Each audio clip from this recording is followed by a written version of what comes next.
Adelante, mi coronel. Buena tarde, noche para todas las personas que nos acompañan en esta sala virtual de la Fundación Excelencia, Liderazgo y Transformación. Hoy es jueves 20 de febrero de 2025 y tenemos a esta hora, 6 de la tarde, nuestro conversatorio habitual en el cual vamos a tratar el segundo taller de semejanzas y analogías entre la estrategia militar y la estrategia política, el devenir político. Comenzando porque tenemos que aprender siempre a diferenciar y a estructurar realmente el significado, el alcance de lo que es la estrategia, para que no cualquier persona diga que es estratega de temas, sobre todo de los que no lo es. Una estratega, siempre lo reiteramos en nuestros conversatorios, es una persona que tiene una capacidad mental para interpretar el presente y el futuro frente al mapa político, bélico, cultural, administrativo, organizativo, etcétera, de lo que se le presenta al frente. Ayer iniciamos esta serie de talleres con lo que se llama los principios de la guerra. Primero comenzamos por recordar algunas definiciones clásicas de la guerra para tratar de ubicarnos sobre alguna, porque hay muchas, y tomamos como base escolástica lo que se define como guerra en la cultura occidental.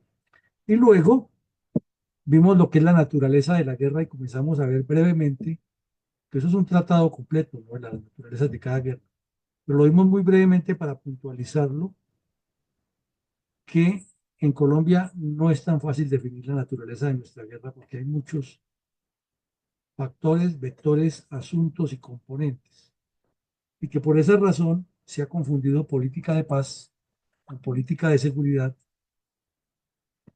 y se ha terminado yuxtaponiendo la intención de los mandatarios, su intención personal, sobre los objetivos de Estado, con la circunstancia agravante que no hay objetivos. Y a partir de sacar esa conclusión, nos dedicamos a trabajar en el primer principio de la guerra, que es el objetivo.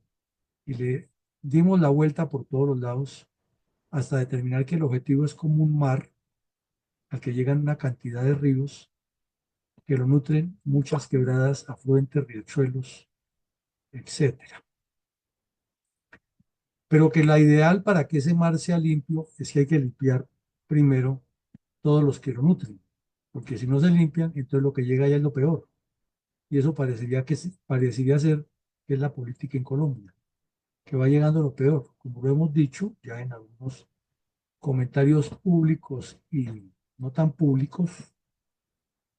En el caso específico del pacto histórico, parecería como si hubieran reunido todo lo peor, las aguas sucias de la política colombiana en un solo grupo y como diría el dicho coloquial, Dios los cría y el diablo los junta.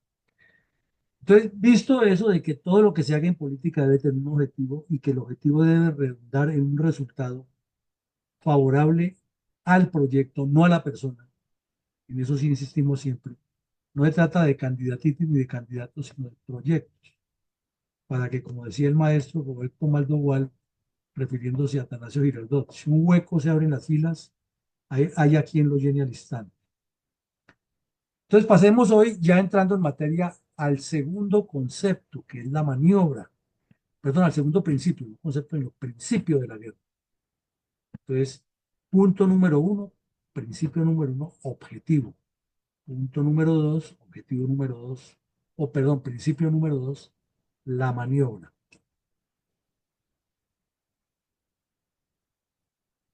Recurramos al doctor Google, que siempre nos ayuda con su inteligencia artificial a buscar definiciones aproximadas para no colocar aquí una larga lista de definiciones y comenzar a compararlas, porque entonces no salimos nunca de comparar definiciones.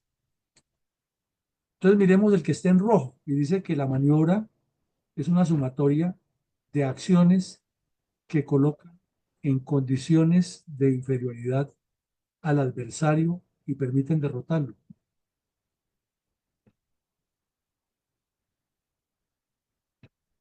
Visto eso, hacemos la pausa para que reflexionemos en esa definición. Quiere decir que la maniobra está atada intrínsecamente, directamente, y es la forma de materializar el esquema de acciones para conseguir el objetivo. Porque vean ustedes lo que dice ahí, colocar al adversario en inferioridad de condiciones y facilitar nuestra victoria, o dicho de otra manera, derrotarlo. Reflexionando un poco sobre eso, nos surgen un montón de elementos constitutivos para ir edificando todo el concepto estratégico de la maniobra, el esquema. Y si de entrada queremos de manera abrupta, con esa definición breve, compararlo con la política, miremos que eso se hace mucho en la parte electoral y mucho en el cuidado de imagen durante el periodo de gobierno, pero desafortunadamente no se hace en la conducción del programa de gobierno. O sea, que vamos formándonos aquí un concepto que la estrategia está probablemente muy bien aplicada por los diferentes sectores que gobiernan o que hacen campaña, pero muy poco o muy mal aplicada, ya mirándolo de manera más amplia, en la ejecución de los programas de gobierno para sacarlos adelante.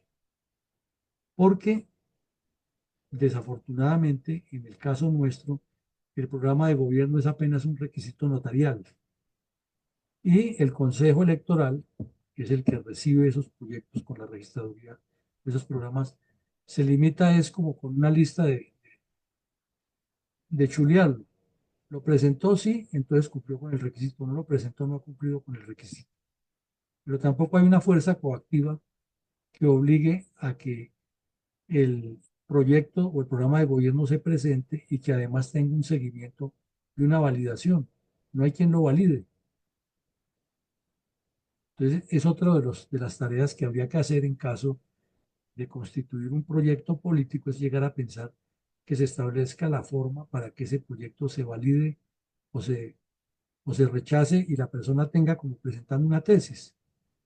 Porque lo decíamos ayer, para los militares de carrera, se presentan los exámenes teóricos y las tesis y las validaciones y las sustentaciones y todo eso que existe en el mundo académico. Pero eso no es el final examen. El examen verdadero es cuando va a dirigir las operaciones. Y en la maniobra, ahí es cuando demuestra que lo hace. Entonces vemos que si lo trasladamos a la política, comenzamos desde la parte organizativa, ya hay una fisura. Y si lo trasladamos exactamente al ejercicio de la política, notamos que todo esto se hace en la parte electoral.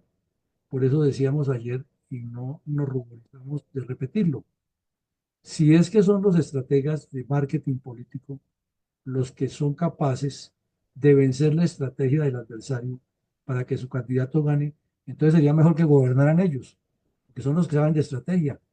El otro fue presa o vehículo para que unas personas muy hábiles en manejo de mass media, de imágenes, de semiótica, de comunicación, etcétera, lo hayan potenciado.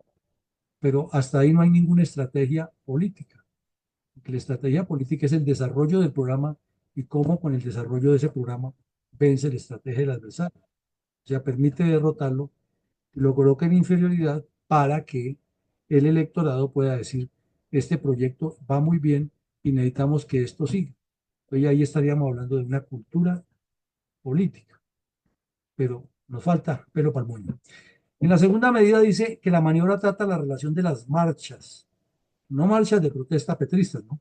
Sino la marcha en términos militares significa el desplazamiento de tropas motorizadas, mecanizadas, helicoportadas o pedestres de infantería.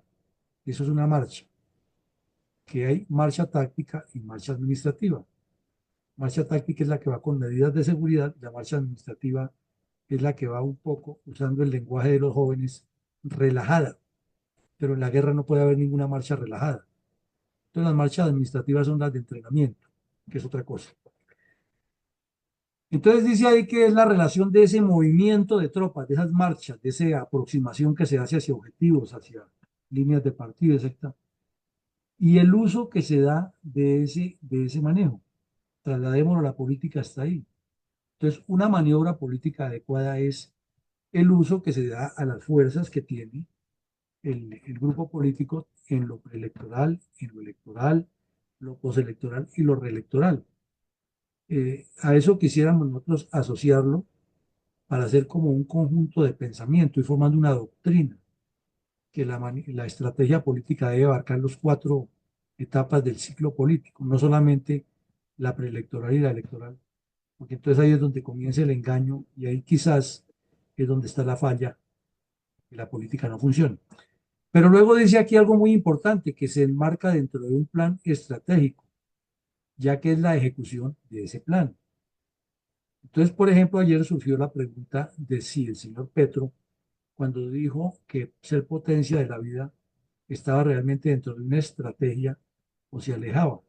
Resulta que no está dentro de un plan estratégico porque no todos están coordinados. Vimos el agarrón entre sus ministros y la divergencia de criterios y hay más el deseo de figurar que lo que pasa. Al final se mencionó por parte de uno de los asistentes el tema del nombramiento del nuevo ministro de Defensa. Y eso pues se corrobora porque al fin y al cabo es el gobierno del señor Petro, de la potencia de la vida, que tampoco le encaja, porque es una decisión tomada a la ligera, que no se ajusta a un plan estratégico, que no corresponde a una dinámica de funcionamiento institucional y que tampoco coincide con los intereses que tiene la nación ni las esperanzas del pueblo colombiano. Entonces está alejado de ser una estrategia. Puede que sea un estratagema personal de él, que eso es otra cosa, o de su grupo, o de sus intenciones, pero no satisface la estrategia del Estado como tal. Entonces quiere decir que como debe corresponder a un plan estratégico, la maniobra que se haga se debe someter a una táctica, a una metodología de llevarla a cabo, que tampoco existe. Aquí lo que vemos en este gobierno y en los demás es que van tapando lo que ocurre. Recuerde que el señor Gaviria nos prometió bienvenidos al futuro y prometió que era el gobierno del cambio y la transformación en su momento. Y cuando se le presentó la crisis, la fuga de Pablo Escobar, nos demostró palmariamente que era más el cuento de que la juventud había llegado al poder, que era más el cuento de la transformación de la juventud y que era mucho más el cuento de que tenía un plan de gobierno, porque ahí quedó desnudo completamente su ineptitud como gobernante con la fuga de Pablo Escobar. Le hizo metástasis. Todo el bombo que había hecho con su logro de la constituyente y el cambio de constitución y de pasar a la historia como el presidente más joven, todos esos cuentos que nos echaban en ese momento, quedó demostrado que no tenía ni plan estratégico ni tácticas adecuadas, porque cuando se reveló cómo había ocurrido todo lo que el paso a paso, el detalle de la fuga de Pablo Escobar, hasta el mismo viceministro Mendoza de la Torre le dijo que era como si hubiera sido un show de los tres chiflados. Nadie sabía nada. eh, Al comandante de la Cuarta Brigada le dijeron acérquese a la cárcel, pero no se acerque.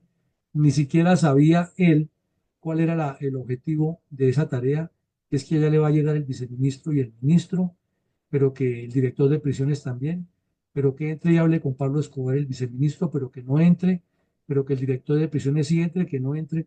Y mientras tanto ya sabemos, Pablo Escobar lo secuestró y se voló, porque por el teléfono interno estaban los infiltrados dándole toda la información. Y fuera de eso, por allá le dieron a un soldado para un plato de lentejas y los dejó pasar por un sitio.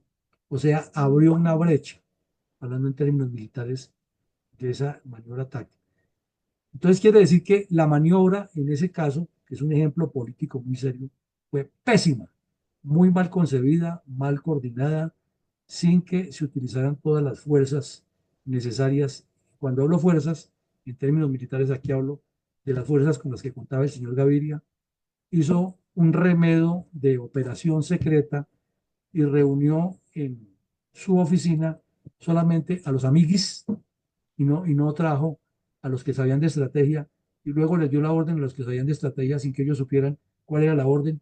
O sea, como el chiste Misión imposible. Destrúyase antes de escucharlo para que nadie se entere de cuál es la misión. Y por eso, cuando llegaron el ministro allá, el viceministro, perdón, a la cárcel de la catedral, y el general no sabía si entrar, si no entrar, si tomársela militarmente.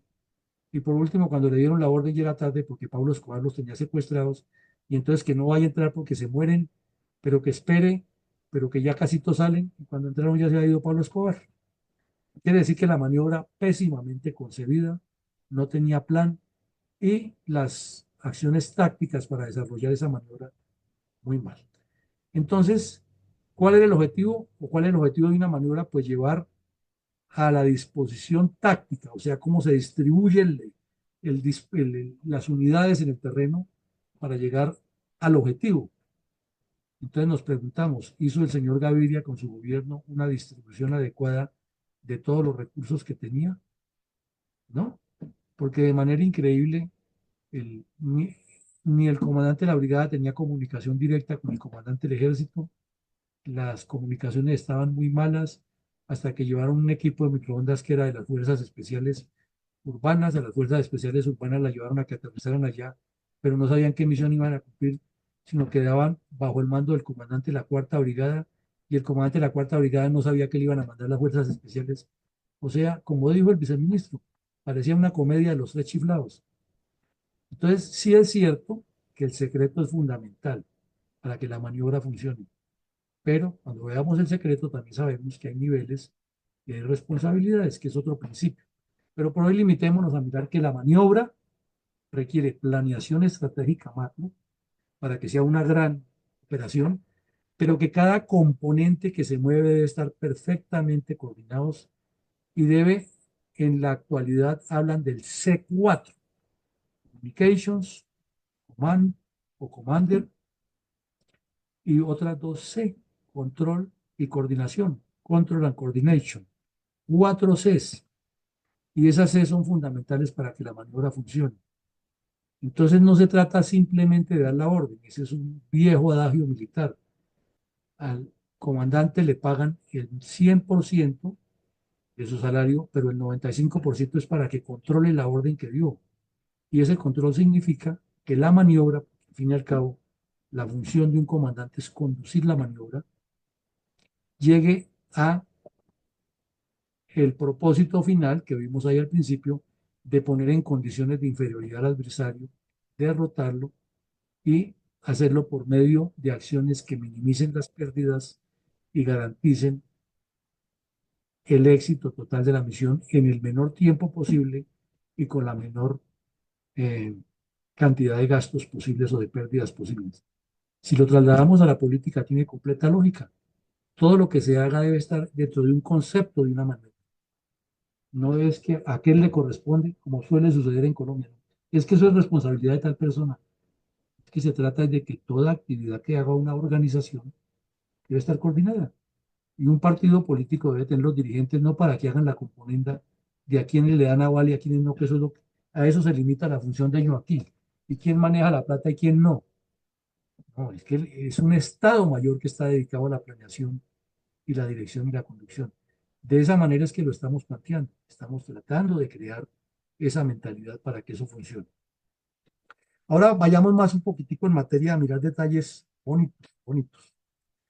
Resulta que de tantos estudios que se han hecho de cómo se disponen las tropas en el terreno, cómo se realizan los esfuerzos, cómo se hacen los movimientos para siempre llegar al mismo propósito, derrotar al enemigo, quitarle su capacidad de conducción, negarle terreno crítico, impedirle que tenga acceso a los recursos necesarios, conocer cómo está distribuido en el terreno, cuáles son sus planes presentes y futuros. Esos son los propósitos siempre de cualquier maniobra. Entonces vemos que los esfuerzos que se hacen para mover las tropas en el terreno pueden ser paralelos. ¿En qué consiste decir paralelos? Por ejemplo, en las guerras civiles que entraban aquí en Bogotá o intentaban entrar las fuerzas rebeldes para tomarse el poder. Entonces, usualmente entraban allá por el sector de Suba, hasta la cordillera, porque venían del occidente, venían del Magdalena, venían del Tolima, del Valle, o bajaban de Antioquia y entraban por ahí. La otra parte entraba por aquí, por el norte, ahí por donde queda la carrera séptima, que era la calle real o el camino real que conducía a Tunja. Rara vez entraban por Monserrate porque tenían que atravesar la llanura o venir de la llanura y les una vuelta muy larga. Y algunas veces entraban por el oriente, allí por el lado de Caquesa y de Chipaque. Más o menos es la idea. Entonces, si queremos hablar de esfuerzos paralelos, era que concentraban fuerzas entrando en ese sentido, o en los tres sentidos hacia la capital, toda apuntándole a un objetivo, que era el corazón de la capital para tomársela. Y eso pasó desde la guerra de la independencia hasta las últimas guerras civiles. Es más, en el plan estratégico de las FARC, ese es el objetivo, entrar a Bogotá de manera paralela. Entonces, eso nos dice que si se va a hacer política, una de las formas de desarrollar una maniobra es con el esfuerzo paralelo, no individualizado. Y el esfuerzo paralelo es como la forma más práctica y sencilla de demostrar la disposición y el manejo de tropas para alcanzar un objetivo en cualquier guerra. Y es prácticamente la definición de lo que es la estrategia. La estrategia se caracteriza fundamentalmente por eso. Es una sumatoria de acciones tácticas sobre unas líneas definidas para alcanzar un objetivo. Entonces miremos que si se va a hacer en la política, un trabajo debe ser estratégico y debe tener como mínimo esfuerzos paralelos. Hay otros que son los esfuerzos convergentes, que eso se ve en muchas maniobras militares también, válido, que consiste en que se lanza un ataque principal, o uno o dos o tres, de acuerdo como esté el terreno, secundarios, pero todos tienen que apuntarle a llegar al mismo objetivo. Entonces, cuando se lanzan los secundarios es porque hay o objetivos secundarios o porque hay la necesidad de engañar al adversario por donde se va a atacar. En la política, sobre todo en la parte electoral y en la defensa de la imagen de los gobiernos, sí que se aplica eso. Siempre es cómo hace creer al adversario una cosa para actuar de otra manera. Cómo le aparenta que está derrotado o que no está haciendo y de pronto le sale la sorpresa. Y en este caso, el señor Petro se ha caracterizado por eso, no porque sea un estratega, sino porque hace un remedio de esta cosa.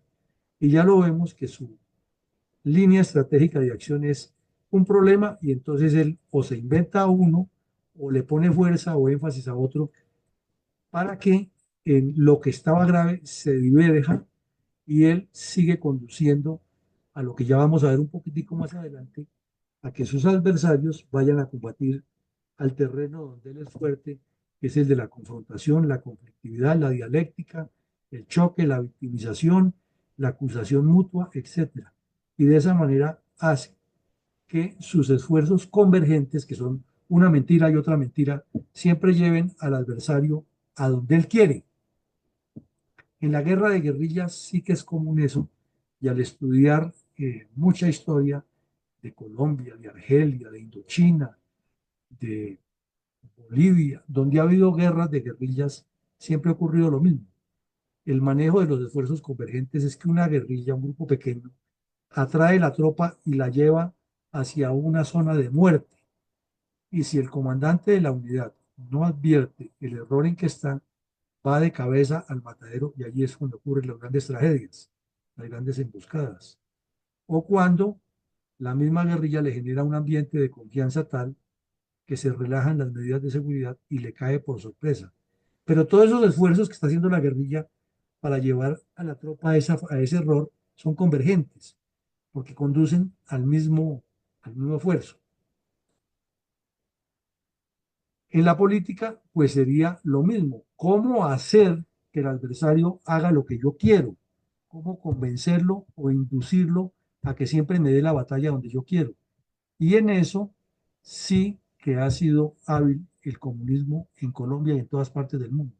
Aquí llevamos 60 años de conflicto y se convirtió que electoralmente, cada 4 años, a pesar de la grande cantidad de problemas que tiene Colombia, a pesar de que la población lo dice y lo repite y escuchamos a los periodistas que en el momento de las encuestas las personas no le dan tanta trascendencia al tema del problema subversivo, Sin embargo, cuando llegan los gobiernos y se sientan a ejercer su poder, por más de que lleven planes o hagan cosas, siempre ese tema ocupa primera plana. Eso ya lo han hecho varios estudiosos y tesis que dicen que le hizo el seguimiento, por poner un ejemplo, a Noticias 1 del año 1990 al 93. Estoy hablando de una fecha exagerada o de pronto no coincidente, pero pongo ese ejemplo así. Y dicen al final que se transmitieron, vamos a decir una cifra aquí, 6.523 minutos de información y que de esos 6.526 minutos, el 85% era con noticias relacionadas con el conflicto armado en Colombia.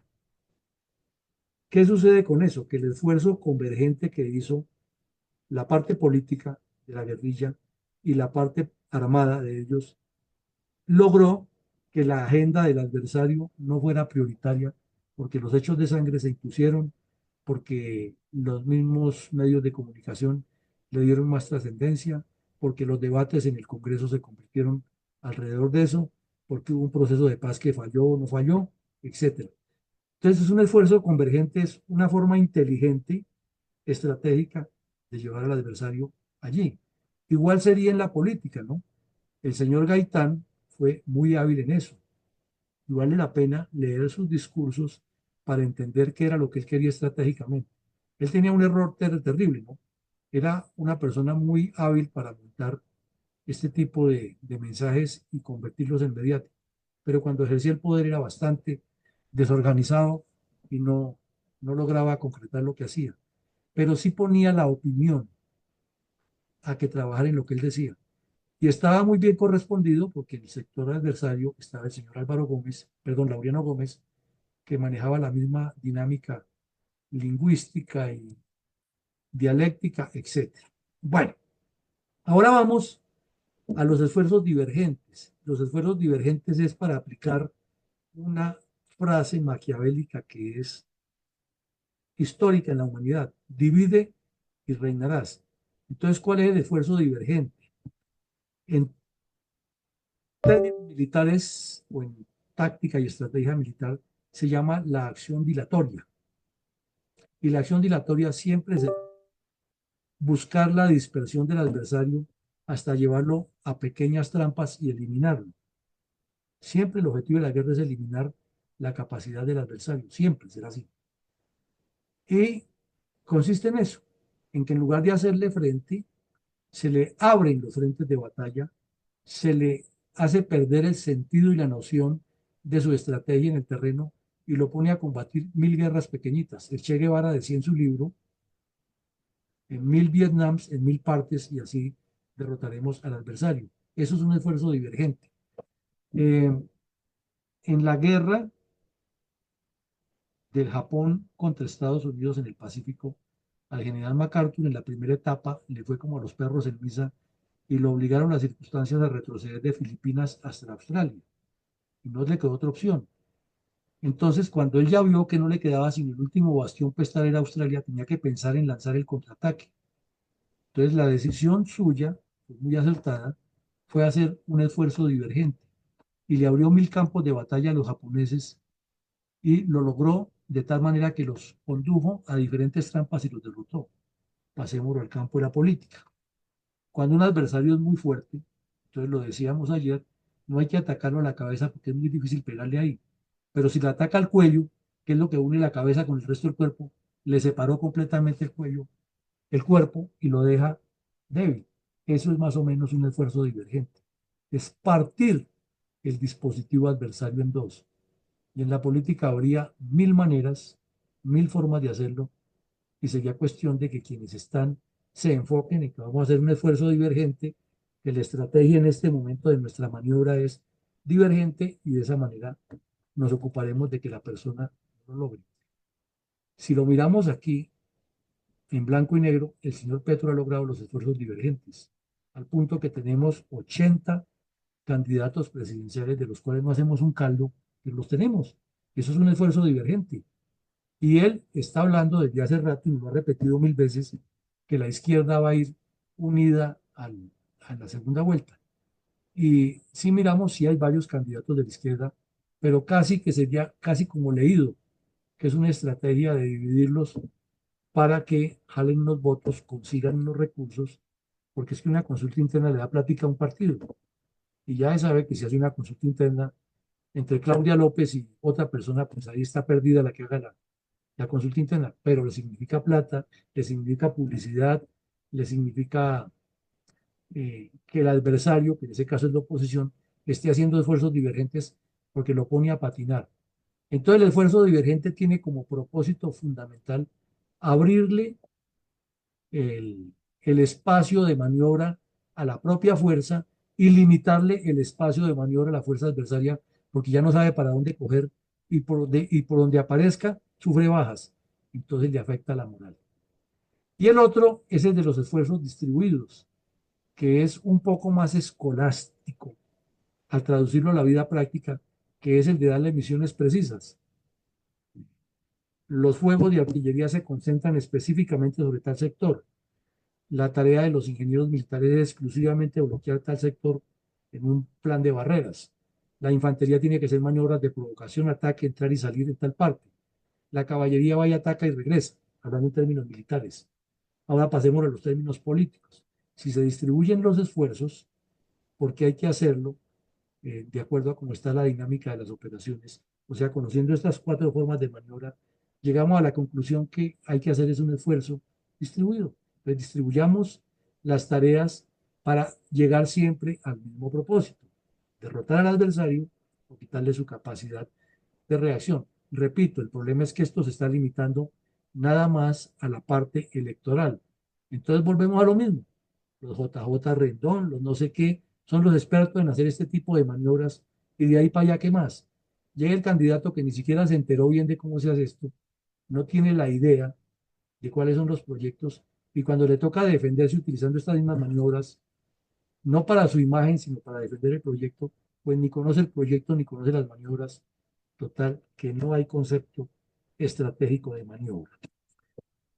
Vamos a la tercera, o a ver mejor todavía en el terreno para entenderlo. Para quienes no conocen nada de estrategia y táctica militar, esto pues es el gráfico de una maniobra montada en la Segunda Guerra Mundial de un ataque coordinado de mm, las fuerzas alemanas e italianas contra las británicas en el área del desierto de Libia en la Segunda Guerra Mundial, encabezadas por el gran mariscal Erwin Rommel. Entonces, ¿qué es lo que significa todos estos monachitos? Pues cada símbolo de estos tiene una identificación que en términos militares unos significan infantería, los dos fusiles cruzados, aquí unidades mecanizadas o blindadas con el símbolo del oruga en la mitad, o hay unas como esta que es caballería mecanizada, que es infantería mecanizada, perdón, que son los dos fusiles cruzados con el símbolo del mecanizado en la mitad. Pero bueno, eso es conocimiento ya militar muy profundo que no lo vamos aquí a tratar. Lo que queremos decir es que se grafique en rojo al enemigo y en azul a la propia tropa. Y que todo lo que se va a hacer en el futuro se grafica en punteado. Entonces vemos que las fuerzas de Rommel y del señor y de las tropas del Duce, Mussolini, planearon hacer un ataque coordinado. Y aquí hacen un ataque frontal, porque ustedes ven que es frontal, los cuatro ejes en un solo sector. Y en el resto del ejercicio hacen lo que siempre han hecho los grandes estrategas de todas las guerras, que es el movimiento sorpresivo por el flanco guardia para luego dar el giro y caer por la retaguardia y partir en dos la resistencia enemiga. Eso significa que hay un trabajo previo, que es el conocimiento de la inteligencia técnica con aerofotografías, hoy en día con satélites, con informantes, con inteligencia técnica, y se hace algo que se llama en táctica desarrollar el dispositivo del adversario. Entonces, cuando el señor Rommel tenía ya la información más o menos concreta de cómo estaba la distribución de las tropas británicas, hace esa maniobra. Le hace un ataque frontal aquí para fijarlos al terreno en estos dos sitios y simultáneamente mueve una división, aquí la vemos, un ejército, el ejército número 20, y lo mueve por aquí a que llegue exclusivamente a quitarle toda la posibilidad a esta tropa que estaba en un sitio que tenía que ser fundamental para ellos, porque de resto no le mueve un ejército. Y hace dos figuras que ustedes ven aquí. Primero, perdón, tres figuras. Primero, le aferra al terreno a este grupo, a esta brigada. Segundo, le aferra al terreno y aísla a esta otra brigada. Y con eso garantiza que todo el bloque sur está prácticamente golpeado y afectado. Y avanza de manera simultánea con otras tres unidades, la División 21, la División 15 y la División 90, y las mueve hacia ese lado. Ese sería más o menos un esquema básico que se podría hacer en la política si queremos tener una visión de estrategia, es cómo mover todas esas fuerzas para lo que vemos aquí con tanta claridad. Fijar un adversario al terreno y abrir una brecha enorme porque toda esta fuerza que está aquí se quedó sin el apoyo. ¿Por qué lo hace el señor? Porque estudió el dispositivo del adversario. Le hizo un ataque de engaño aquí, los aferró al terreno, estos se convencieron de que el ataque principal iba por aquí y mientras tanto se estaba moviendo una gran maniobra que le aferró dos unidades al terreno, le hizo mover otra aquí, la hizo retirar de donde estaba, ahí vemos como la fuerza, le quitó completamente la flancoguardia del sur y lo obligó a retroceder allí. Entonces estas tropas quedan en una sola circunstancia, o se sacrifican hasta el total final de su lucha o simplemente retroceden y ceden terreno. Esa es la maniobra como la concibe el señor Rommel.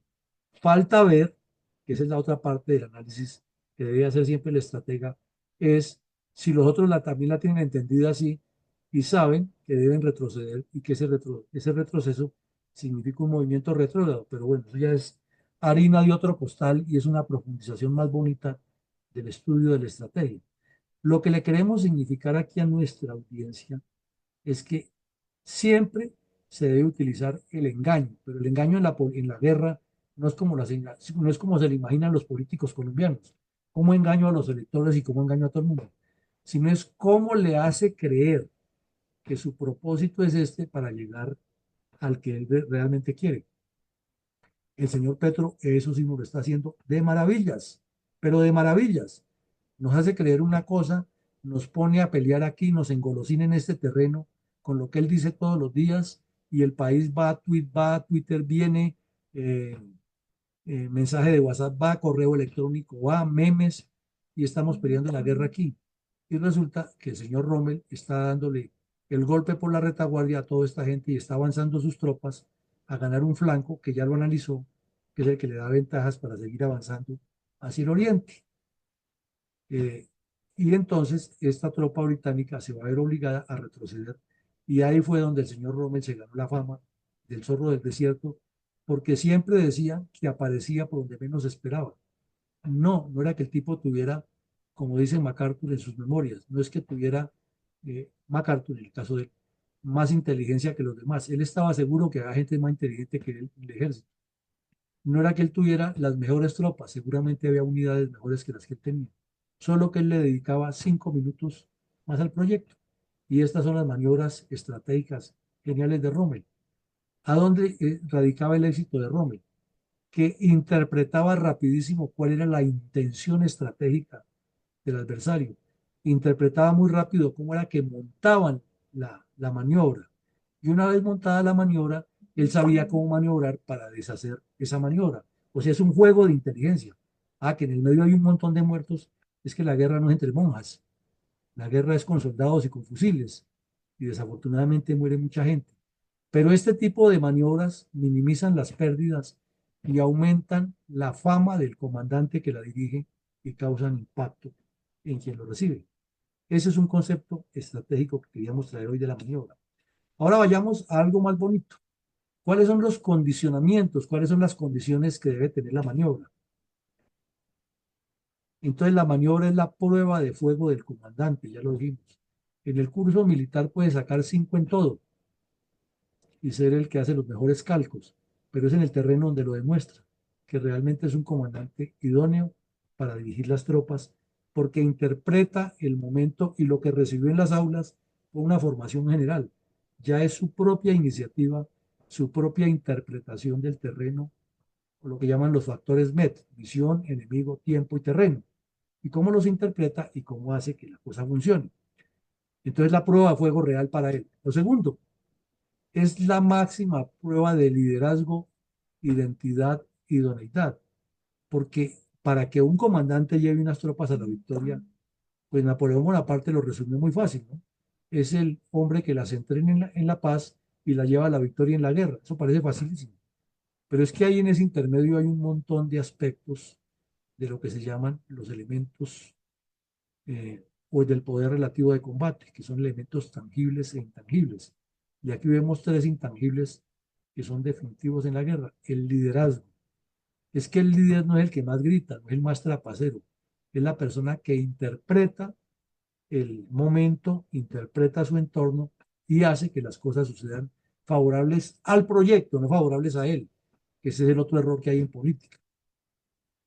Tiene una identidad total con lo que quiere y hace que las personas que estén con él tengan esa identidad, no ese deseo de hacer parte de la repartija de la mermelada, que es lo usual en la política, sino es que están identificadas con el proyecto, creen en el proyecto, hacen todo lo que sea posible para que el proyecto se cumpla. Y ahí hacemos el paréntesis. Si la potencia mundial de la vida o potencia de la vida fuera realidad un proyecto, todos estarían completamente identificados. Pero ahí ese Consejo de Ministros nos dejó la prueba de que no era así. Y no es en el único gobierno, los otros también, que la prosperidad y que no, ha sido pura paja. Y lo otro que demuestra es la idoneidad. Esa no tiene reemplazo. Así como el general MacArthur dijo que en la guerra la victoria no tiene reemplazo, la idoneidad en la política y en la guerra no tiene reemplazo. El que es idóneo sabe, y el que sabe, sabe, dice el dicho popular. Entonces son unas condiciones que requieren la maniobra. O sea, no cualquier perico de los palotes hace maniobra. Hay que estudiarla y hay que mirarla y evaluar y hacer los cursos de acción, etcétera. Es la mejor y tal vez la única forma de conseguir el objetivo. Es la maniobra, porque es que la maniobra produce sorpresa, produce desazón, produce eh, pérdida de la fe en el adversario de la manera como se maneje. Imagínense ustedes una maniobra como la que hace Rommel, ahí que la acabamos de ver, que todos confiados en que el ataque estaba allá donde el combate estaba fijo y clandestinamente, subrepticiamente le estaba llegando pierna arriba por el sur, el golpe que no esperaban, eso desmoraliza a cualquiera. Y ese es el famoso cuento que decían que Rommel era el zorro del desierto. Era un gran estratega, claro. Él había estudiado la guerra como el que más. Era idóneo, desarrollado identidad entre sus tropas porque era un hombre convencido de lo que hacía y era el primero que estaba dando ejemplo. Y era un líder porque sabía mover las tropas, sabía mover el dispositivo, identificaba perfectamente cuál era el comportamiento de cada persona. Y eso desafortunadamente casi no lo tiene ninguno de nuestros políticos porque se dedican es al que le hace el marketing político y a los que le ayudan a repartir plata con tamales y toda cosa. Vean dónde está el problema. Lo cuarto es que, así como decimos que lo estudiado en las aulas es un examen para el comandante, realmente es el examen del entrenamiento y la pericia de las tropas. Son aspectos netamente subjetivos. Y entonces ustedes dirán, oiga, pero este no habla sino de subjetivos y el objetivo de las armas. Se sobreentiende que en el concepto de defensa nacional las unidades están con toda su tabla de organización y equipo y dotadas con toda la fuerza. Estamos hablando de un tema ideal de tropas.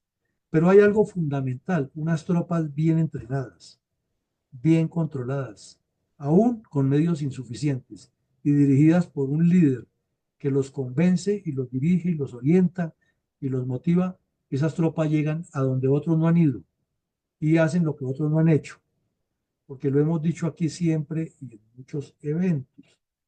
Los soldados van hasta donde el comandante los lleva y hacen lo que el comandante les dice. Los pueblos van hasta donde su líder político los lleva y hacen lo que su líder político les dice. Pero si no hay un líder político, sino que tenemos un corrupto, ladrón, mentiroso y estafador, pues ahí lo que tenemos es pérdida total de identidad y de objetivos. entonces no habrá una maniobra adecuada porque lo que habrá es un estratagema para el beneficio personal de ese personaje. Bueno, entonces las tropas bien entrenadas, bien formadas, llegan al éxito. ¿Por qué en los partidos políticos nadie se preocupa en Colombia, a diferencia de los comunistas, porque sus militantes tengan militancia, tengan identidad, tengan cultura organizacional y los otros no? Porque los comunistas tienen lo que ellos llaman conciencia de clase. ¿Qué partido en Colombia le forma conciencia política a sus militantes? Ninguno. Y hay 37, ¿no? Con excepción de los comunistas que sí saben lo que quieren. Eso es como el amor, así sea oscura, sabe lo que quiere. Entonces, el entrenamiento es fundamental porque forma pericia. Y el entrenamiento es la interacción permanente de qué es lo que vamos a hacer y ensayémoslo a ver si funciona. Y si en la guerra funciona, ¿por qué no va a funcionar en la política entrenando? Pero no, uno no ve que existan escuelas serias de formación de líderes en política. Y ese es uno de nuestros sueños aquí en la Fundación, hacer una escuela de formación política y que las personas se entrenen, se ensayen y se prueben para que cuando salgan a hacer el ejercicio lo hagan como es.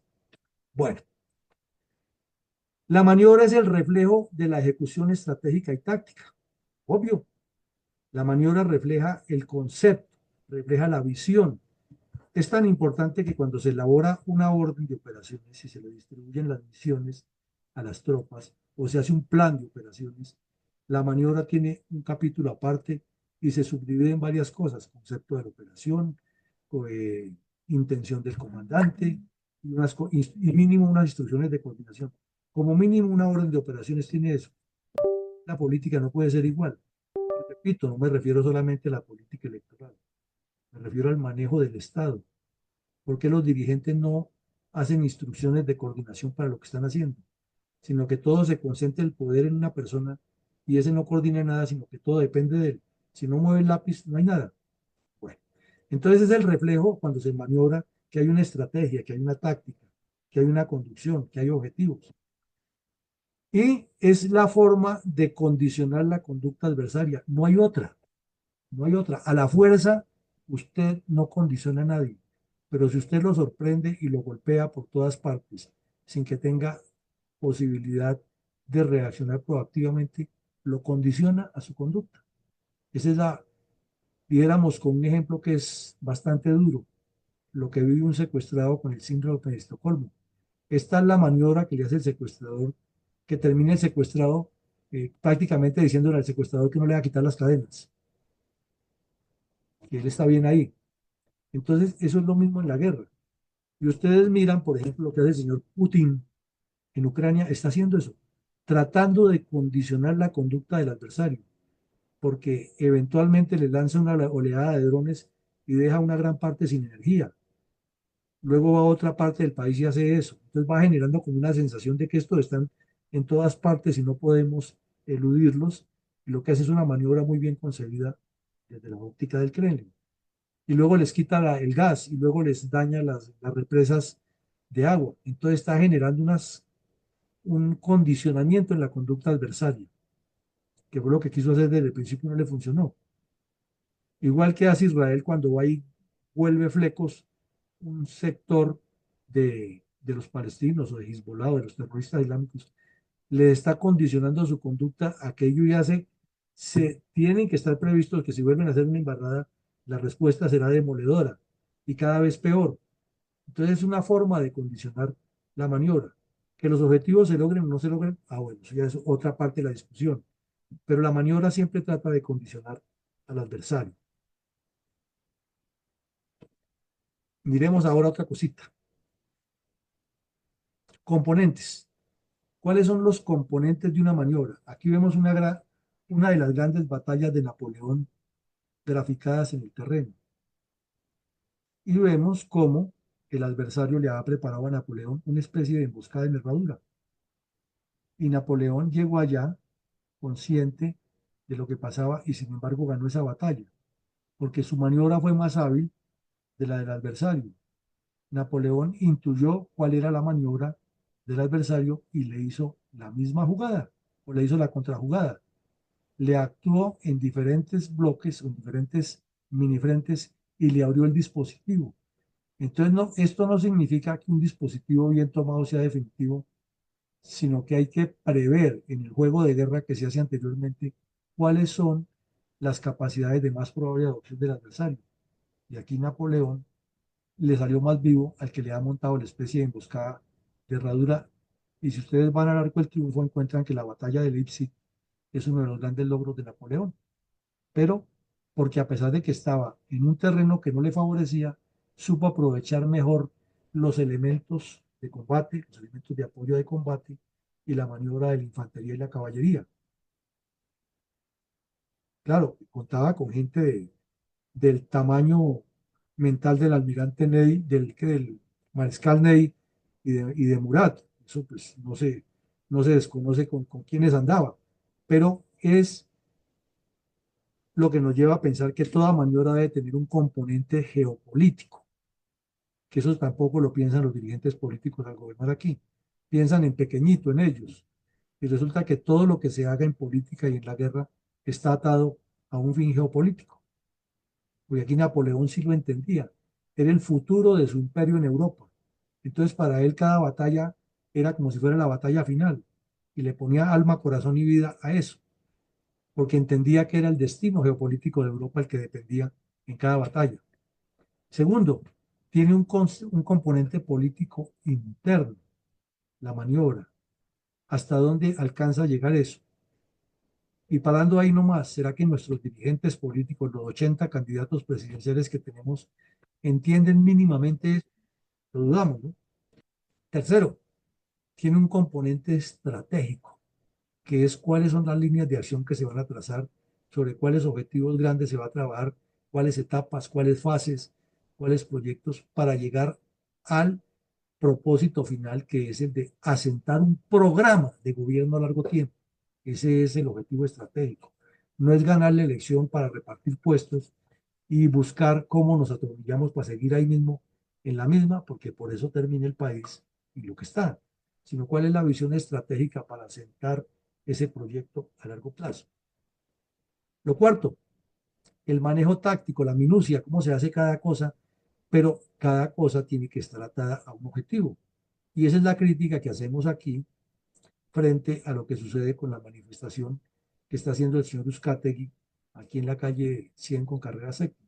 Lo aplaudimos, lo respaldamos, estamos de acuerdo que se haga eso. Lo que no estamos de acuerdo es que se haga individualmente, porque es una táctica perdida sin estrategia. Si fuera toda la oposición que dijera vamos a cuadrarle en todo el país este tipo de maniobras al señor Petro para ponerlo contra la pared, le causarían impacto.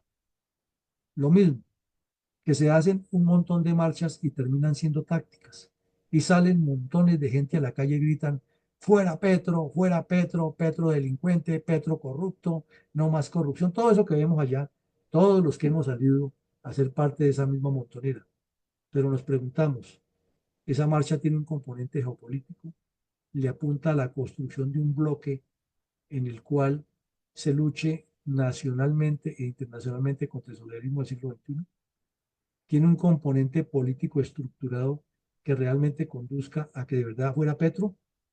Y si fuera Petro, se concreta, hay un plan concreto con un proyecto a desarrollar enseguida. ¿Tiene líneas estratégicas paralelas esa marcha? ¿Tiene objetivos allá, aquí, acullá, que coincidan no solamente con la marcha, sino actividades de difusión, con propaganda, con pintas en las paredes, con mensajes en las redes, y está sostenida y tiene una dirección estratégica eso? Y en la parte táctica, todas esas tácticas están coordinadas o aparecen ahí de la noche a la mañana cada quien tratando de ubicarse. Lo mismo, lo logístico. Decíamos ayer que el almirante Bradley decía que la estrategia es para ganadores y la logística es para genios. Sí, la logística se administra bien, las tropas caminarán sobre sus estómagos, como decía Napoleón. Si la logística se administra bien y no termina en el miti-miti y en lo que le pasó al señor Samper y lo que sigue pasando en las campañas, que recogieron no sé cuántos millones y que el hijo de Petro se quedó con unos tantos y que la señora tal se quedó con otros tantos, entonces ya la corrupción comenzó ahí. Y lo mismo si se hace un programa ya en ejercicio del gobierno y se incluyen X proyectos y se maneja adecuadamente la logística con transparencia, pues el proyecto fluye y se ve.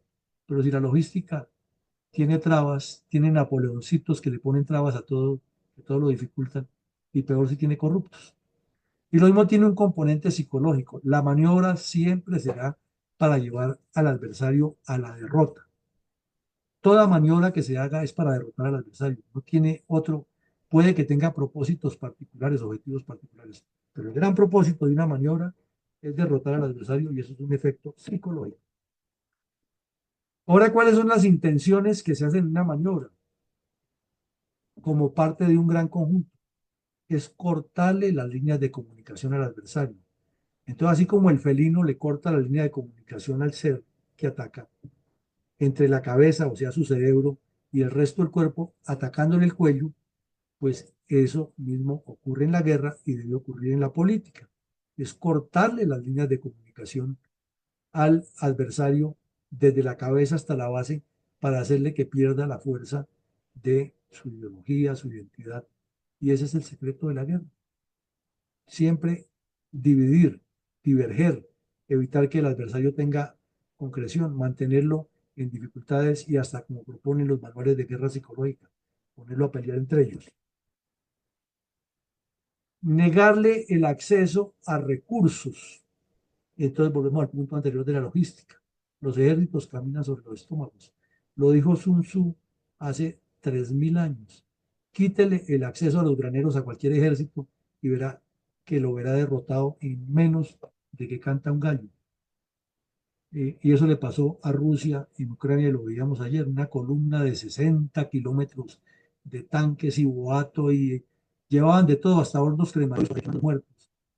Pero no contaban con la astucia de los ucranianos que les iban a poner trampas y les partieron en dos el dispositivo, o en tres o en cuatro, y llegó el momento en que los tanques se entregaban, los soldados que iban en los tanques porque no tenían combustible, y los tanqueros que alimentaban esos tanques habían sido volados en pedazos, y no podían retroceder porque les habían partido las líneas de comunicación y les habían negado el acceso a los recursos. Tradúzcanlo en la guerra, en la política, y verá que ustedes le encuentran caminos A y B y C. Tercero, es llevarlo a combatir al terreno desfavorable, lo hemos dicho aquí. Y en el caso del señor Petro lo hace de maravillas. Él impone la iniciativa. Comparémoslo con un partido de tenis. Analicen ustedes cuál es la estrategia del señor Djokovic o del señor Nadal, o de todos los que han pasado por ahí, los grandes tenistas, ¿no? McEnroe, etcétera. No es otra que tener, obvio, un buen estado físico, una preparación, el entrenamiento diario, todo lo que necesitan, pero la estrategia no es otra que hacer que el adversario juegue al ritmo de él. Y analicen ustedes un partido de Nadal y verán que coge el mando psicológico y le coloca a la izquierda, le coloca a la derecha, le coloca larga, le coloca atrás y de vez en cuando tenga su clavada y ahí le gana el partido. Entonces, es lo mismo que está haciendo el señor Petro. La oposición no ha asumido la iniciativa. La iniciativa la tiene toda el señor Petro con su grupo porque él es el que está poniendo las reglas de juego.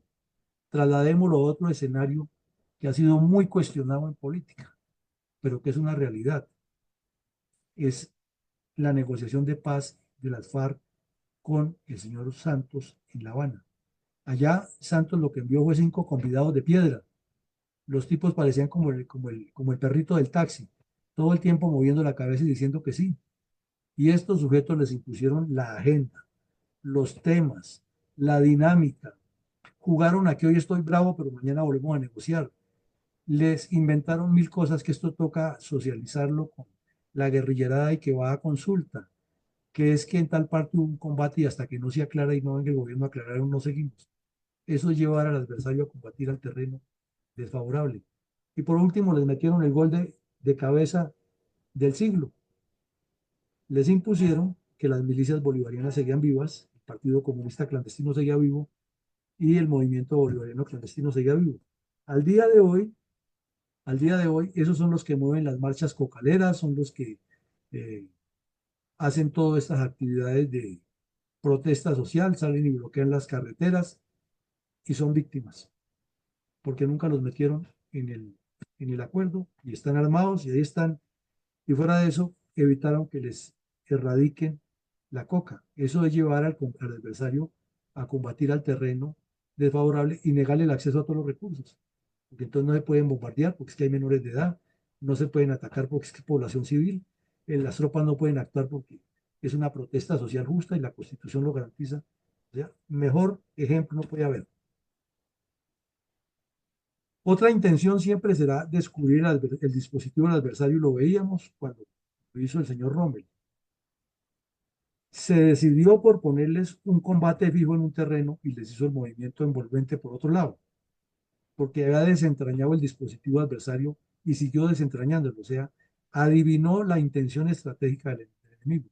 Entonces volvemos al cuento del señor Nadal. Le descubrió cuál es la intención estratégica del adversario y lo puso a jugar a su ritmo, a su ritmo. A todos nos gusta el fútbol, seguramente, o lo hemos visto, algunos con profundidad, otros con pasión, lo hemos visto. Noten ustedes que siempre que juega Argentina o Uruguay contra Colombia, hay tres marcando a James Rodríguez, tres al tiempo. Con eso, ¿qué se busca? Desentrañar el dispositivo y desbaratarle el dispositivo al equipo de fútbol, porque la selección sin James ya no es lo mismo. Ya si el tipo no puede pensar y crear, no va a ser tan fácil. Entonces termina como en el partido ese de Inglaterra y Colombia en el Mundial del 18, al todo se vale y a la fuerza, y pues ahí sí enfrentarse con esas máquinas que son los ingleses, la ganaron ellos. Ese es el ejercicio de desentrañar el dispositivo adversario para poner un ejemplo más práctico. En la parte electoral en Colombia, porque en la parte de gobierno, lo único es que se ven es ataques descalificadores de lado y lado, funciona muchísimo eso. Es siempre hacer la inteligencia política para ver qué están pensando allá y cómo les contrarrestamos y hacer que muestren las cartas. Y cuando muestren las cartas, actúe el otro de otra fórmula. Pero no pasa de la época electoral, que es lo malo. Y lo mismo es minar su moral y capacidad en todos los sentidos, de reacción, de interacción, etcétera. Eso significa que la maniobra siempre tiene un propósito general. Bueno, y finalmente, conquistar terreno crítico. Los políticos siempre en campaña, porque es más lo que les preocupa es la campaña, piensan en cómo ganar las elecciones en el Valle, en Antioquia, en Meta, y eso es válido, parte del objetivo, pero no piensan en la consolidación de ese terreno crítico. Entonces el terreno crítico hay que conquistarlo y consolidarlo, es decir, dejar la semilla ahí. Pero aquí la trabajan es con politiquería, no se hace la construcción de la identidad. Bueno, mi coronel Arcón, entonces llegamos ya a la parte de escuchar y quisiéramos invitarlos a que nos ayuden a reflexionar sobre estas intenciones. ¿Qué encuentran ustedes de analogía? ¿Qué encuentran de sugerencias, de dudas respecto a esto? Porque quizás en las intenciones con las que se conduce una maniobra, sea de defensa, de ataque, de retrógrado, de guerra de guerrillas, siempre tendrá la misma intención. Quiere llegar a eso, al terreno, a minar la capacidad del adversario. Entonces, ¿cómo lo vemos? ¿Qué ha pasado en Colombia? ¿Dónde está la falla? Es decir, que disertemos un poquito acerca de esto, no una conferencia paralela, ni como nos pasó anoche con Eduardo Patiño, que estaba viendo la telenovela mexicana y cuando le preguntaron no sabía de qué le estaban preguntando. Les pedimos concentración. Adelante, mi coronel Alarcón. Buenas noches para todos los que no he podido saludar en el día de hoy.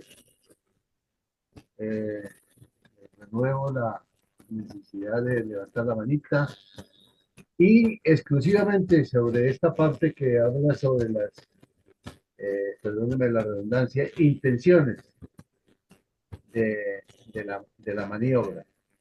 Ya tenemos dos manos levantadas, entonces adelante, por favor, Rosalía.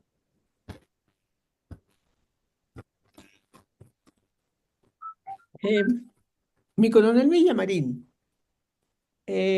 personalmente creo que dos operaciones absolutamente espectaculares en Colombia de nuestra fuerza pública fueron la Operación Jaque y la otra que creo que se llama Fénix, cuando entraron hasta el Ecuador.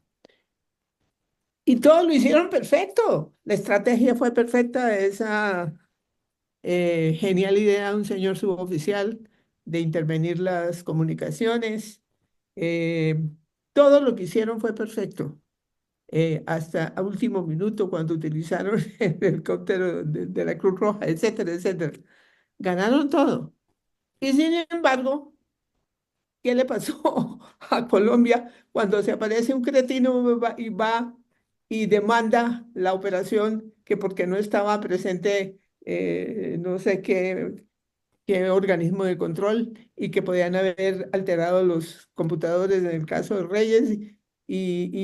Bueno, es decir, dos operaciones tan geniales y sin embargo no ganamos los ciudadanos. Se hizo todo perfecto y ganaron los bandidos. Entonces, ¿qué pasó ahí, mi coronel?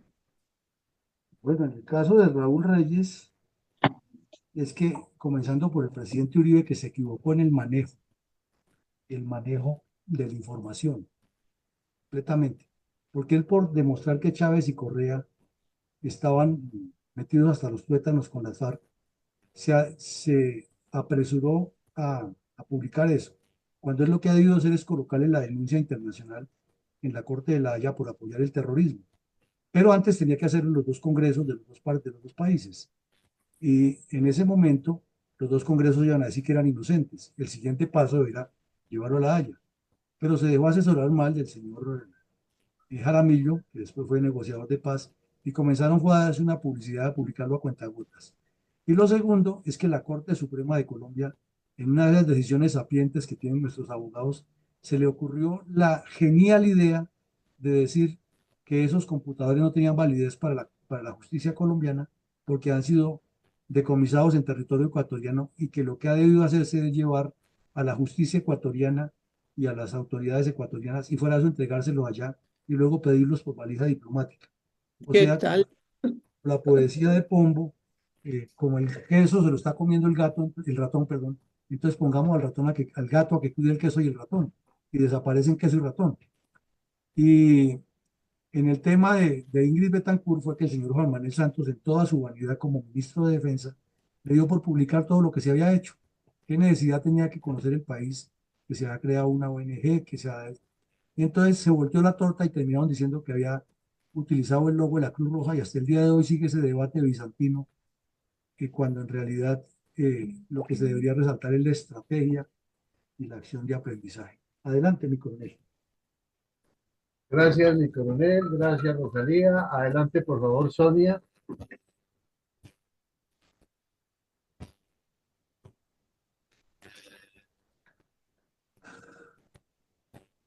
Parece que no Ya se me puedes escucha. abrir tu micrófono, Sonia.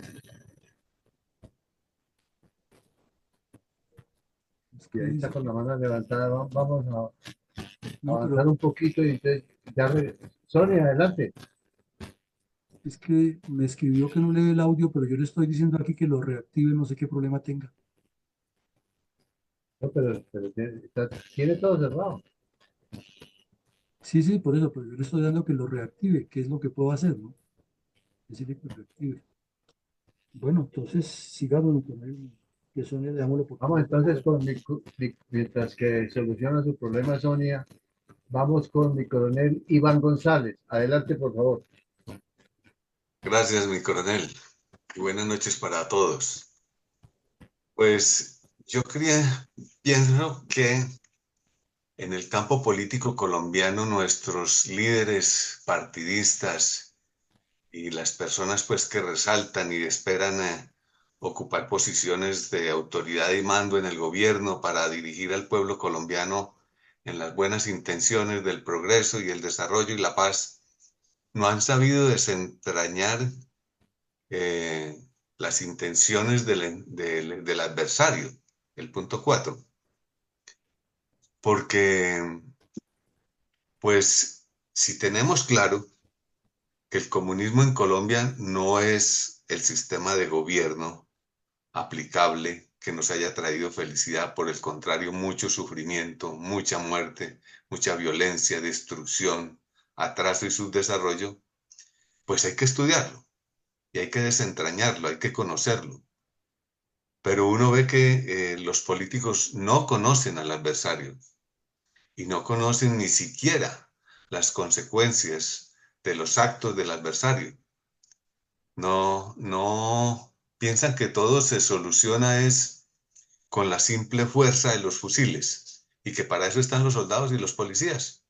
Entonces, una solución muy primitiva, muy elemental, no es analítica, no es estudiosa, no es profunda, inteligente, eh, porque no reaccionan con las armas propias que precisamente previenen y evitan y contrachocan esa violencia, como son las obras sociales, la necesidad del pueblo, la educación, la salud, la comunicación, la comercialización, la economía, etcétera, etcétera.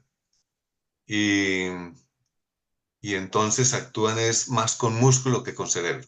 Muchas gracias, mi coronel. Muchas gracias, mi coronel González. A ver, le echamos una probadita a Sonia. A ver si ya puedes abrir tu micrófono. Adelante, por favor.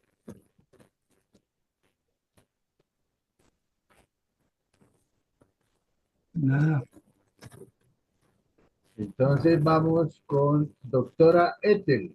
Adelante, por favor. Muchas gracias. Otras buenas noches. Buenas noches.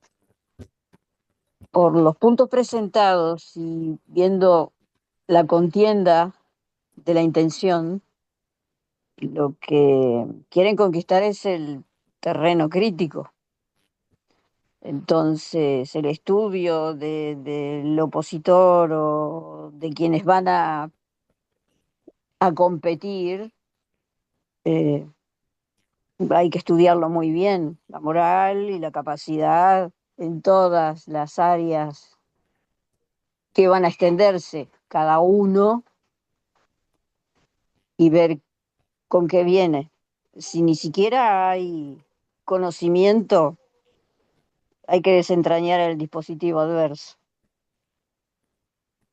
Y ahí viene que se pueden negar el acceso a recursos y llevarlo a combatir a terreno desfavorable, donde van a quedar en evidencia todas las falencias de los que están allí.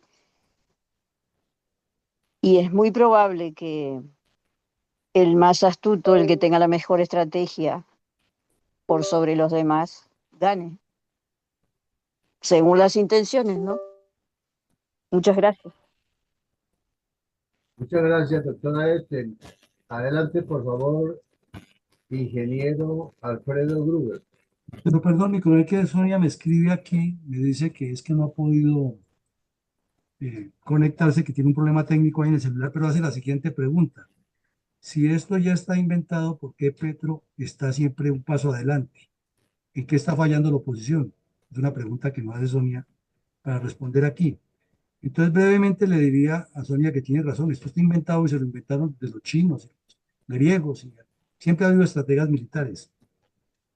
La falla de la oposición es precisamente en que se acostumbró la política en Colombia a que hay que hacerla es a la rapidez y en el periodo electoral, y a eso le llaman ser líder político. Pero estos otros personajes sí están construyendo permanentemente en la base. Los comunistas parten del principio de formar células y fortalecer células, y las ideologizan, les dictan cursos, les hacen talleres, los entrenan, los llevan a que practiquen y tienen la tarea de que cada militante debe traer más militantes y cada cuadro debe formar más cuadros. Y esto no ocurre en la oposición. En la oposición es el que más vivo, el que más saca ventajas, y por eso poníamos el ejemplo concreto del caso de Uzcategui. Es maravilloso que lo haga y lo aplaudimos, pero no corresponde a una estrategia. Lo que hacen los comunistas siempre pretenden meterlo dentro de una estrategia. Adelante, mi coronel. ¿Cómo no, mi coronel? Adelante, por favor, ingeniero Alfredo Gruber. Muy buenas noches a todos y un gran saludo a todos los presentes. Realmente lo que nos ha presentado el coronel Villamarín ha sido excelente, ¿no? Yo en este caso de intenciones, pues le doy prioridad al corte de las líneas de comunicación, por una parte. Y traigo como ejemplo lo que hicieron los israelitas en el Líbano con Hamas, con Hezbollah, perdón, los famosos walkie-talkies. Eso fue quizás una estrategia genial para destruir de lleno el sistema comunicacional de todo el liderazgo de Hezbollah. Y eso obviamente le dio una ventaja, pero absoluta y total, a lo que terminaron haciendo. Bueno, eso no terminará nunca, pero por lo menos los avances significativos que tuvieron en, en demoler toda esa parte colindante, fronteriza del Líbano con Israel, a su beneficio, pues con una confusión total por parte del liderazgo del opositor. De manera que cortando las líneas de comunicación es fundamental para cualquier estrategia que se tenga desde el punto de vista político y, por supuesto, también militar. Ahora, el otro tema que yo tenía que plantearles y compartir con ustedes es la situación de los líderes políticos latinoamericanos en general, ¿no? ¿Qué confianza podemos tener nosotros en esos grupos? ¿Cómo es posible que haya en Colombia esa división de partidos que ha sido una obra genial por parte de Petro para dividir, siguiendo el objetivo de dividir la oposición y debilitarla, ¿no? Este, realmente yo concluyo que son unos grandes oportunistas que no están interesados tampoco en adiestrarse como políticos para hacer su función de una manera ordenada y honesta, sino que están pues en un plano diferente, ¿no? Y veo, por ejemplo, en Colombia y en Venezuela es peor, porque inclusive líderes de oposición han estado pues apoyando al régimen actual y continúan haciéndolo. Entonces estamos en una situación de debilidad en cuanto al liderazgo. Y por supuesto, habría que hacer un esfuerzo enorme por tratar de ver cómo, por una parte, unirlo y por otra parte, pues, adiestrar o entrenarlos o buscar un liderazgo que realmente sea confiable. No lo tenemos. Entonces, la situación de nuestros países es mucho más complicada que en cualquier otro país. Yo creo que los ejemplos que nos mostró el coronel Villamarín en las guerras napoleónicas, en la Segunda Guerra Mundial con el zorro del desierto, el general Rommel, Erwin Rommel, son ejemplos de unas personas pues estudiosas, dedicadas, tecnificadas para lograr triunfos importantes en sus diferentes responsabilidades. Pero yo veo muy difícil que esta situación pueda el, desarrollarse en nuestros países en donde hay tanta debilidad, pero por todos lados, ¿no? Esos son mis comentarios, mi coronel. Muchas gracias, ingeniero. Adelante, por favor, mi sargento mayor Elías. Gracias, mi coronel, buenas noches. Buenas noches. Bueno, si este ejercicio se trata pues de hacer un símil entre los principios de la guerra aplicados a la política, pues podríamos partir del enunciado que nos comentaba mi coronel ayer de Mao Zedong. La guerra es como la política, con sangre y sin sangre. Y si tenemos también como premisa de que no hay guerra justa, no hay guerra leal, ni hay guerra limpia, y lo que se pretende es someter o destruir al adversario, pues esta izquierda política está aplicando estas intenciones de la maniobra al pie de la letra y le están dando resultados porque están logrando los objetivos. Yo pienso que aplicado aquí al país, la oposición política es la que no tiene ni idea de la aplicación de esos principios y por eso es que está perdiendo en todos los terrenos políticos del país todas sus intenciones. Gracias, mi coronel. Gracias, mi sargento mayor. Mi general Herrera, por favor, adelante. Muy buenas noches, mi coronel Villamarín y todos los asistentes a la sala virtual. Pues como muy bien lo han apreciado los anteriores interlocutores, realmente la política colombiana ha aprendido muy bien el manejo estratégico de la maniobra, lo mismo que la economía.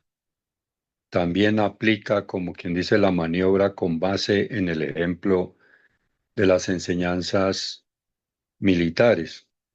Para el caso particular en esta situación de nuestro país, pues las 6 intenciones que están en la ayuda tienen aplicación por parte de la política y en particular la situación actual es que como manejo estratégico de la maniobra, pues han recurrido como se decía en gran parte, a la ignorancia, a la ingenuidad y de alguna manera a la estupidez de nosotros los ciudadanos por creer que la política o los políticos o la administración pública nos va a resolver nuestras necesidades básicas, cuando el interés de ella es resolver sus intereses particulares.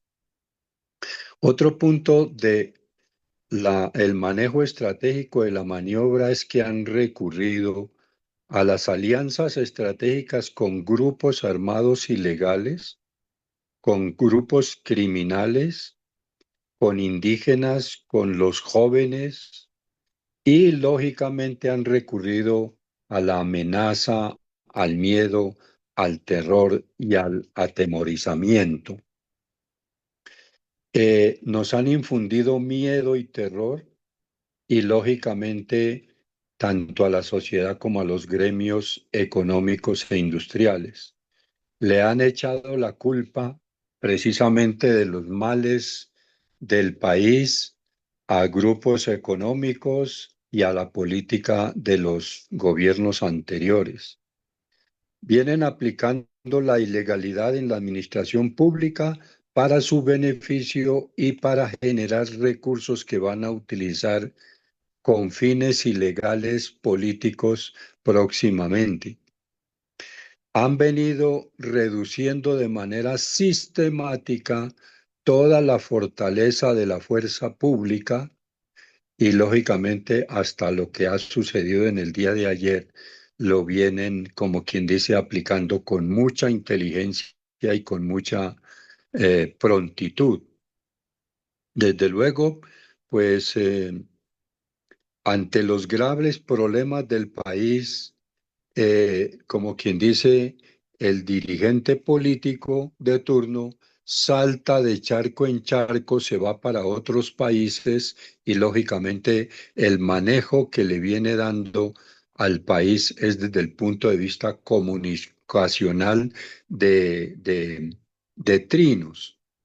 Y entre otras cosas, eh, está recurriendo al tema comunicacional, no de manejo profesional técnico y experto de la cosa pública, sino manejando la situación a base de trinos que es llevando al país a una debacle, a una pobreza y a un estado fallido. Muchas gracias. Espero en todo caso haber concertado algunas eh, semblanzas en esta intención. Muchas gracias. Muchas gracias a usted, mi general. Adelante, por favor, mi mayor Mendoza. Muchas gracias al coronel Alarcón. Pues yo considero que las intenciones se están cumpliendo al 100% por parte del guerrillero presidente. En el primer caso, cortó las líneas de comunicación, acabó con los comandos conjuntos, eh, dañó la línea de mando y la cadena de mando. No hay en las fuerzas militares, no hay mando, no hay absolutamente nada. Se lo demostró también en el Consejo de Ministros, multiplicó los gaos. En el segundo, limitó todos los recursos, tanto de las fuerzas militares como de la inteligencia, como de la salud, de las vías, del desarrollo, absolutamente todo. En el tercero, limitaciones para recuperar el teatro de operaciones. Vemos que no han podido entrar al Plateado ni al Catatumbo ni nada de esa situación porque no hay ni la logística, ni el personal, ni absolutamente nada. En el cuarto, de ese, el sistemático ataque a las fuerzas militares y la forma de filtrar información de las fuerzas militares a los grupos subversivos para que se movilicen para otro lado. En el quinto, minar la moral, el no empleo de las armas y cada vez que salen los soldados son secuestrados. Y ahí se terminó toda la operación. En el sexto, conquistar el terreno crítico. El terreno no está en manos de la subversión por todos los lados, de todos sus secuaces, y lo más grave es la ausencia de intenciones por parte de las fuerzas militares. Gracias. Muchas gracias, mi mayor. Adelante, por favor, mi coronel Pachón. Perdón, mi coronel Carvajal, que levantó la mano. Gracias. Buenas noches para la sala.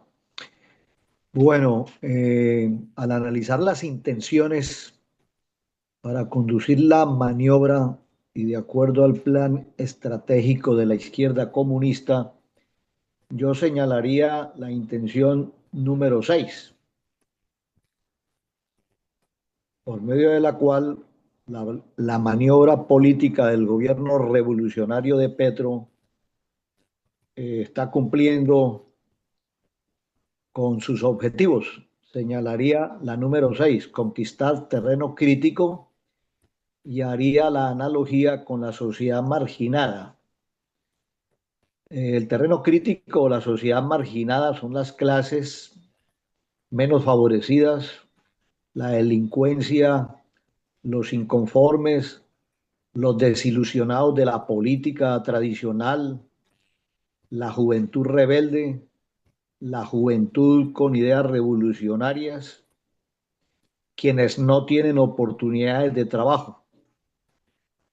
Entonces, considero que una de sus intenciones es conquistar ese terreno crítico, o sea, conquistar esa sociedad marginada. Muchas gracias. Muchas gracias, mi coronel Carvajal. Adelante, por favor, mi coronel Pachón. Buenas noches a todos los integrantes de la sala de esta tarde-noche. En asuntos de la guerra y la política, considero que ninguno de los 6 puntos registrados en las intenciones de la maniobra se puede descartar. Sin embargo, me inclino por el punto número 5. Para llegar al poder, pues, simplemente es minar la moral del adversario a punta de mentiras, de odios, como ha sucedido en las continuas disertaciones del actual presidente cuando se refiere a que las obras públicas, vías carreteables de cuarta y quinta generación son única y exclusivamente favorables a los riquitos, a los blancos. Pero si nos referimos efectivamente al buen sentido de la política, que es el arte de gobernar en busca del bien común y entre ellos lo más sensible que es la seguridad, porque así las personas no tengan sino el diario con al menos medio vivir, buscan salir y regresar de sus casas sanos y salvos. Situación que en este momento no se observa porque pues los gobernantes de turno simplemente están ejerciendo el poder para criticar y decir que todo es culpa de Cristóbal Colón o de Gonzalo Jiménez de Quesada, pero nada de responsabilidad actual frente a los diversos descalabros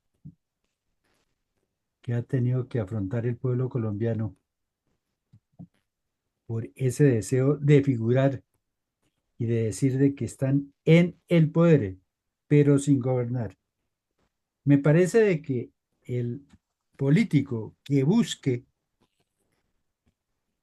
gobernar, pues también puede minar la moral y la capacidad del adversario político cuando ofrece asuntos concretos y fáciles de cumplir, porque pues qué agradable sería montarse uno en el tren Buenaventura Barranquilla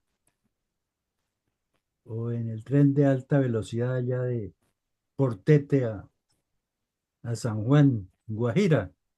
Sería agradable, pero son casos que realmente pues no conducen sino a crear expectativas sin ningún objetivo. Gracias. Muchas gracias, mi coronel.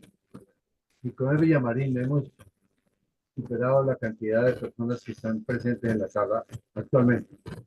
Bueno, mi coronel, muchas gracias. Entonces vamos aquí a hacer un repaso breve para recapitular, que es importante siempre. Entonces, recapitulando, el taller es el número 2 de las semejanzas, analogías, pero en especial reflexiones, porque nunca está dada la última palabra en nada, alrededor de fundamentos y principios que han sido ya eh, canalizados o concretados por historiadores y por científicos del estudio de la fenomenología social, política y de la guerra en particular. Entonces, primero vimos un par de definiciones que trae el doctor Google en su inteligencia artificial que nos aportan luces para entender lo que es la maniobra, y de todo lo que dice ahí, siempre llegamos es a la conclusión de lo que se busca es llevar al adversario a condiciones de inferioridad para derrotarlo y derrotarle su estrategia, muy coincidente con lo que han dicho muchos. Luego vimos 4 tipos de esfuerzos que se hacen en la conducción de la guerra e hicimos algunas sugerencias de analogías que se podrían aplicar en la política. E insistimos que la política o la estrategia en la política no solamente debe ser en lo electoral, sino en lo postelectoral y en lo reelectoral, con el fin de que los programas de gobierno tengan la misma dinámica. Después vimos una reflexión acerca de cómo fue que el mariscal Rommel se hizo famoso por la forma como preveía las operaciones, engañaba al adversario, le partía el dispositivo en dos, le negaba el acceso a recursos necesarios, le quitaba terreno crítico, lo inducía a combatir en el terreno menos favorable y lo llevaba al postrante estado de la decepción. Con el manejo muy hábil de unidades golpeando en la retaguardia y obvio utilizando el apoyo de la artillería y la incipiente aviación, pero la maniobra en el terreno era maravillosa. Luego vimos también, ¿qué pasó aquí? Nos pasó una. No, está bien. Vimos las condiciones en las que se desarrolla o las condiciones ideales para que le exigen como mínimo a un conductor de tropas para realizar la maniobra. Hicimos un listado de esas condiciones, resaltamos muchísimo que la maniobra siempre es el reflejo del liderazgo, la idoneidad y la identidad y cómo hace que el entrenamiento, la pericia, la convicción de las tropas lo hagan, e invitamos también sugerimos que ese es el camino que debería tener una conducción política. Nos faltó decir, pero lo decimos ahora, algo que dijimos ayer. Adolfo Hitler consideraba que un partido político ideal es el que tiene la disciplina de un ejército y la fe de una iglesia. Cuando él se refería a la disciplina de un ejército, no se refería al orden cerrado o de las formaciones militares rígidas y que todo el mundo se pone firme y saluda eh, de una manera automática y seguida. Se refería a que los integrantes de ese partido tengan esa forma de comportamiento de las fuerzas militares del mundo, en las cuales cada persona tiene que hacer un trabajo específico y siguiendo una normativa y unas reglas de juego. Luego, entonces pasamos a ver si la famosa batalla de Leipzig del gran corso Napoleón Bonaparte, y vimos que volteó una situación adversa y la convirtió en una victoria. Y analizamos que toda maniobra militar y la asociamos con la política tiene estos 6 componentes: lo político, político, estratégico, táctico, logístico y psicológico. Y reflexionamos un poco a manera de crítica constructiva, que infortunadamente nuestros dirigentes políticos no lo vemos, y que la izquierda es la que más utiliza estas maniobras. Luego hablamos de las intenciones y señalamos 6. Les pedimos a ustedes las participaciones. Hubo un par de preguntas acerca de unas operaciones importantes del ejército y acerca de por qué el señor Petro lleva la iniciativa. Y algunos de ustedes complementaron la respuesta que dimos a la pregunta de por qué Petro lleva la iniciativa. Entonces, sintetizando todo lo que hicimos, es un ejercicio de reflexión donde hay unos conceptos que son universales, que están probados científicamente de manera reiterativa en la historia, que es el seguimiento a grandes operaciones militares y que han transformado en el campo logístico, geopolítico, estratégico, político interno, la vida de los pueblos. Por ejemplo, y aquí agrego algo que no dijimos en la conferencia, la revista Portafolio está haciendo un artículo especializado de qué ha cambiado en la economía producto de la guerra. Y miren ustedes este detalle tan interesante, se lo respondimos hoy. Rusia estaba llena de subsedes de McDonald's y de otras hamburguesas de esas americanas. Con la guerra salieron todas, porque unas por las sanciones y otras porque Putin los echó. Y los rusos no se sentaron a llorar sobre la leche derramada. Crearon otro sistema de comida rápida ya que está cogiendo fuerza, muy propio de ellos, pero manteniendo esa doble acción. Entonces, ¿qué significa?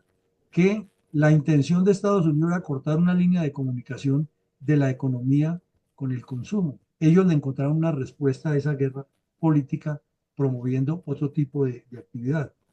Entonces, miren ustedes que siempre que uno le mete la mano a las cosas de la maniobra en la guerra, si le hace la cotejación o la analogía con la política, le encuentra camino. Veíamos cómo en el tenis o en el fútbol pasa eso de llevarlo a combatir al terreno desfavorable. Y vemos el caso del señor Petro. Y aquí le agregamos algo importante, es que los partidos comunistas del mundo, los movimientos de izquierda, forman su militancia y una materia que es obligatoria, pero sí o sí la tiene que ver todo militante comunista, se llama táctica y estrategia del Partido Comunista. Y le enseñan estas cosas con un lenguaje muy político y muy comunista, pero el fondo es lo mismo, aplicado a la política. Nosotros nunca hemos visto ni siquiera que los partidos políticos de Colombia tengan escuelas serias de formación política. Hacen unos cursos y aparecen, y eso sí les sirve para desviar recursos porque son muy hábiles, pero no hay una constante. Por eso nuestro propósito superior en la Fundación es llegar a crear la escuela de pensamiento geopolítico estratégico para formar líderes que tengan visión de estadistas y estrategas. No sabemos cuándo lo logramos, seguiremos trabajando en eso y este proyecto es parte de eso. Pues bien, llegamos al final. A ustedes muchísimas gracias, han sido muy gentiles, muy amables. No se les olvide que hay que invitar más personas, hay que hacerlos más partícipes, porque solamente haciendo se aprende, no hay otra forma. Eso, viendo se toma el concepto, pero cuando uno se unta las manos de aceite, aprieta el tornillo, lo afloja, O cuando se mete a la cocina y corta la carne, y le echa el adobo y vuelve y revisa y se equivoca y le queda muy salada.